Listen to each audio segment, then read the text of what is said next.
बच्चों, class 11th भूगोल विषय का आज आपका JCRT वीकली टेस्ट है। कुछ महत्वपूर्ण प्रश्न हैं जो आपके लिए उपयोगी साबित होगा। चैनल पर पहली बार है तो जरूर सब्सक्राइब कर ले। तो चलिए हम लोग आज कुछ नया सीखते हैं। पहला क्वेश्चन है आपका, पृथ्वी पर आने वाली ऊर्जा कहलाती है। तो पृथ्वी पर आने वाली ऊर्जा आपका है सूर्याभिताप कहलाती है। पहला का ख हो जाएगा। दूसरा है उच्च वायुमंडलीय ताप की विलोमता का प्रमुख कारण है। तो इसका प्रमुख कारण जो है आपका ओजोन गैस की उपस्थिति है। तीसरा है निम्नलिखित में से किस हवा को हिमभच्छी कहा जाता है। तो चिनकू हवा को हम लोग हिमभच्छी कहते हैं। वायु राशियों के निर्माण के उद्गम क्षेत्र निम्नलिखित में कौन सा है। तो इसका आपका सही आंसर हो जाएगा साइबेरिया का मैदानी भाग। वायु दाब मापने के लिए किस यंत्र का प्रयोग करते हैं। तो इसका हम लोग बैरोमीटर का प्रयोग करते हैं। उपसौर की स्थिति होती है तो 3 जनवरी, 2 जनवरी से 5 जनवरी के बीच होती है। तो यहाँ पर 3 जनवरी हो जाएगा। वायुमंडल के गर्म होने की प्रक्रिया कहलाती है। तो इसको हम लोग कहते हैं संवहन। 7वां का ख हो जाएगा। क्षोभ मंडल में ऊंचाई के साथ तापमान क्या होता है। तो घटता है। निम्नलिखित में से कहाँ पर दिन अथवा रात सबसे बड़े होते हैं। तो ध्रुव में दिन और रात सबसे बड़े होते हैं। सूर्य तप की सबसे ज़्यादा मात्रा प्राप्त होती है तो भूमध्य रेखीय प्रदेश में। लू को परिभाषित करें तो भारत में गर्मियों में उत्तर पूर्व तथा पश्चिम से पूर्व दिशा में चलने वाली धूल भरी प्रचंड उष्ण तथा शुष्क हवाओं को लू कहते हैं। चक्रवात क्या है। तो चक्रवात मतलब साइक्लोन घूमती हुई वायु राशि का नाम है। चक्रवात निम्न दाब के केंद्र होते हैं जिसके चारों तरफ सकेंद्रीय सम दबाव रेखाएं विस्तृत होती है। सूर्य तप किसे कहते हैं। तो सूर्य तप शब्द सूर्य से आने वाली ऊर्जा के लिए इस्तेमाल किया जाता है जो छोटी तरंगों के रूप में पृथ्वी पर पहुंचती है। पर्वत एवं घाटी समीर का वर्णन कीजिए।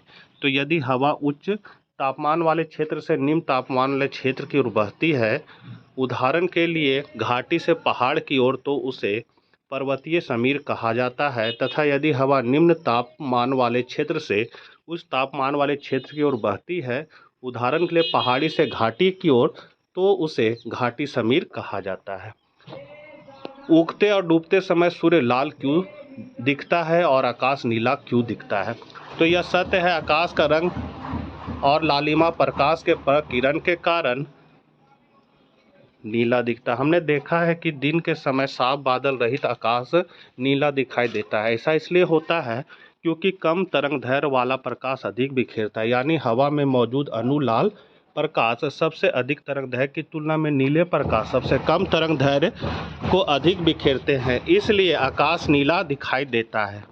लेकिन सूर्योदय और सूर्यास्त के समय किरणों को वायुमंडल के एक बड़े हिस्से से होकर गुजरना पड़ता है क्योंकि वे क्षैतिज के बहुत करीब होते हैं, इसलिए लाल के अलावा अन्य प्रकाश ज़्यादातर बिखर जाता है। इसलिए ज़्यादातर लाल प्रकाश जो सबसे कम बिखरता है हमारा आँखों में प्रवेश करता है, इसलिए सूर्य और आकाश लाल दिखाई देते हैं।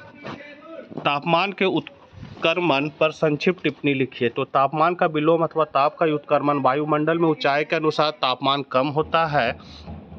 ऐसा मुख्य रूप से 8 किलोमीटर से 18 किलोमीटर की ऊंचाई तक की होती है। समान रूप में प्रति किलोमीटर की ऊंचाई पर 65 डिग्री सेंटीग्रेड ताप कम हो जाता है, परंतु कुछ विशेष परिस्थितियों में तापमान घटने के स्थान पर बढ़ जाता है, जिसे ऋणात्मक ताप पतन दर कहते हैं। इससे तापमान की ऊर्ध्वाधर प्रवणता बदल जाती है। इस अवस्था में वायु की गर्म परतें ऊपर पहुंच जाती है तथा शीतल परतें नीचे आ जाती है। तापमान की दशा को तापमान का विलोम या तापमान का प्रतिलोमन अथवा ताप का उत्क्रमण कहा जाता है। ये चित्र को आप देख सकते हैं, ये ऊपर नीचे जो हो रहा है।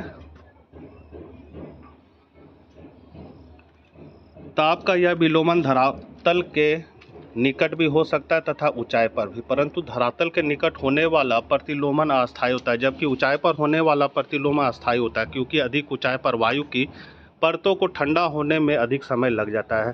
तापीय प्रतिलोमन ध्रुवीय प्रदेशों, हिमछादित प्रदेशों और घाटियों में अधिक होता है। गर्म और ठंडी धाराओं के मिलन स्थल पर भी इस प्रकार की अवस्थाएं उत्पन्न हो जाती। तापमान के संबंध में तीव्रता ने कहा है कि ऐसी अवस्था जिसमें शीत प्रधान वायु धरातल के चित्र निकट व उष्ण वायु ऊपर पाई जाती, तापमान का उत्क्रमण कहलाता है।